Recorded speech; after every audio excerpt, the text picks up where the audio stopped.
This happened about a month ago, and I'm still processing it. Never thought I'd be dealing with this drama at 45, but here we are. Background: I'm divorced from my ex Sarah for 3 years. We have Tyler, 19, who's in his second year of college.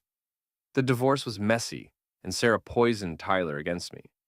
She remarried last year to Brad, some sales guy who thinks he's hot stuff because he drives a BMW and wears expensive suits.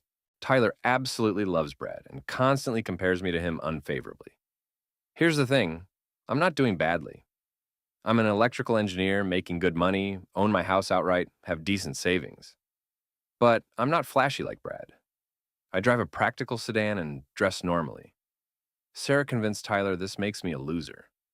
Part of our divorce agreement was that I'd pay Tyler's college expenses. My idea, because I wanted him to have opportunities. I've been paying about $30,000 per year for his private university costs, set up automatic payments for tuition, and gave him a credit card for other expenses. Tyler's been increasingly disrespectful since the divorce. Sarah encourages it, and Brad does nothing to stop it. Family dinners when Tyler visits have become exercises in patience, as he makes constant comparisons. According to Tyler, Brad is more successful, more fun, and more generous than me. Brad takes Tyler on expensive trips and buys designer clothes. Meanwhile, I'm just the guy who pays for his education. Tyler wanted a car for college, and Sarah demanded I buy one. I eventually bought him a decent used Honda, reliable and appropriate for a college student. Tyler wasn't happy, wanted something flashier like Brad's BMW. He accepted it grudgingly but complained constantly. Last month, Tyler came for his regular weekend visit. I planned to take him to dinner at a nice restaurant for quality time together. The dinner started okay. We talked about classes and summer plans. That lasted about 30 minutes. Tyler started talking about an expensive European vacation Sarah and Brad were planning to take him on over spring break. I asked if Brad was paying or if it was coming out of Tyler's college fund that I provided. Tyler got defensive, said it was none of my business how Brad spent his money. He said Brad was generous, unlike some people. The conversation went downhill fast. Tyler started comparing Brad's generosity to my supposed cheapness. He brought up the car again, said Brad would have bought him something nice instead of an old Honda. I tried to change the subject, but Tyler was on a roll. He started listing all the ways Brad was supposedly better than me. More successful, more fun, more understanding. The final straw came when Tyler said loudly enough for other diners to hear, "At least Mom's new husband isn't a loser like you." He said it with this smug expression like he was proud of himself. I sat there for a moment, just looking at him. Other people in the restaurant had heard and were staring at us. I felt humiliated and angry, but didn't want to make a scene. I just asked for the check and we left in silence. The drive home was awkward. Tyler seemed to realize he'd crossed a line but didn't apologize. I dropped him off at his dorm. That night, I sat thinking about what Tyler had said. I realized I'd been enabling his disrespectful behavior by continuing to provide for him financially while he treated me like garbage. Something needed to change. The next morning, I made some phone calls. First, I called the bank and had Tyler's credit card canceled. Then I called his college bursar's office and requested they put a hold on processing any new charges to his student account. Since I was the account holder and payer, this was within my rights. Finally, I called the car insurance company and had Tyler's car removed from my policy. I also drove to Tyler's dorm and used my spare key to retrieve the Honda. Since the car was registered and titled in my name and Tyler was just an authorized user, I had every legal right to repossess it. By noon, Tyler's college account was frozen and his car was gone. His credit card stopped working when he tried to buy lunch. I didn't call Tyler to explain what I'd done. I figured he was smart enough to put the pieces together eventually. If he wanted to treat me like a loser, then he could see what life was like without the loser's financial support. That evening, my phone started ringing. First Tyler calling, but I didn't answer. Then Sarah calling repeatedly. I let those calls go to voicemail. Sarah left several increasingly frantic voicemails. The first was angry, demanding to know why Tyler's accounts were frozen. By the third, she was practically begging me to call back because Tyler was having a meltdown. I finally answered when Sarah called for the sixth time. She was hysterical, asking what I'd done and why I was punishing Tyler.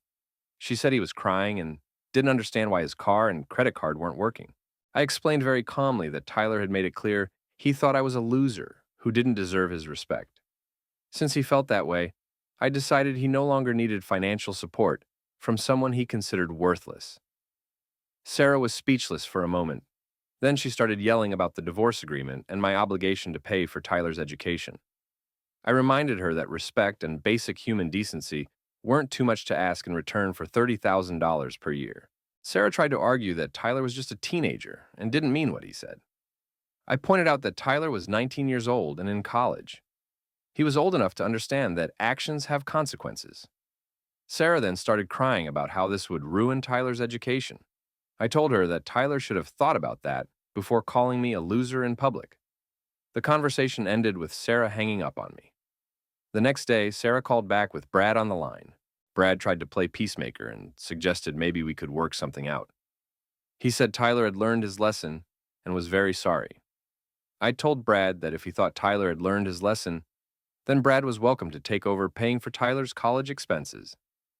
There was a long silence on the phone. Apparently, Brad's generosity had limits when it came to actually spending his own money. Tyler finally called me directly, 3 days after I'd frozen his accounts. He was crying and said he was sorry for what he'd said. He begged me to restore his car and credit card and promised he'd be more respectful in the future. I told Tyler that apologies were easy, but actions mattered more. I said if he wanted my financial support, then he needed to show me genuine respect, not just when he needed something, but all the time. This meant no more comparisons to Brad and no more insults about my lifestyle choices. Tyler agreed to my conditions and seemed genuinely remorseful. I told him I'd think about restoring his accounts, but that things were going to be different going forward. He'd have to earn back my trust and financial support. After talking to Tyler, I decided to give him one more chance. I restored his college account so he could continue with his education, but kept the car and credit cards suspended. I told him he could earn those back by showing consistent, respectful behavior over time. I also had a conversation with Sarah about boundaries. I made it clear that if she continued to encourage Tyler's disrespectful behavior toward me, then I would permanently withdraw my financial support. Sarah wasn't happy about this ultimatum, but she realized I was serious. She agreed to stop undermining my relationship with Tyler and to encourage him to be more respectful.